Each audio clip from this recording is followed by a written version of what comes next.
Hello అవ్వ family, నేను ఇప్పుడే అలపికి వచ్చాను. నేను లాస్ట్ 2 డేస్ బ్యాక్ మీకు చెప్పాను కదా, నేను ఏదో ఒక ట్రిప్కి వెళ్ళాలనుకుంటున్నాను, మీకు నచ్చిన ప్లేసెస్ ఏమైనా ఉంటే సజెస్ట్ చేయమని చెప్పి.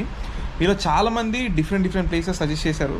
బట్ నా మైండ్లో ఏముండిందంటే, ఒక ప్లేస్కి వెళ్తే జస్ట్ చిల్ అవ్వాలి, అసలు ఏ పని చేయకూడదు, ఏ టెన్షన్స్ ఉండకూడదని చాలా ఎతికాను. బట్ మళ్ళీ నాకు ఎందుకు అలపికి వెళ్ళాలనిపించింది.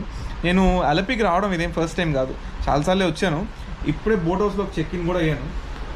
బోట్ హౌస్లో చెక్ ఇన్ అయ్యి ఇలా బెడ్ మీద పడుకున్నానో లేదో మాకు సడన్గా ఒక కాల్ వచ్చింది.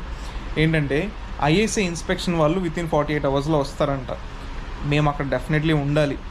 ఇంత కష్టపడి ఇంత జర్నీ చేసి ఇక్కడికి వచ్చిన తర్వాత వెంటనే రమ్మంటే మనసు ఏదోలాగా ఉంది. ఒకసారి మాట్లాడి చూస్తాను. ఏదైనా ఛాన్స్ ఉండి ఒక 1 డే పుష్ చేయగలిగితే, ఆర్ ఎల్స్ మేము లేకపోయినా ప్రాసెస్ కంటిన్యూ చేస్తాము, మీరు ఫైనల్ డే రోజు రావచ్చు అని అంటే will stay back. Or else ఇంకేం చేస్తాం, ఖచ్చితంగా వెళ్ళాల్సిందే.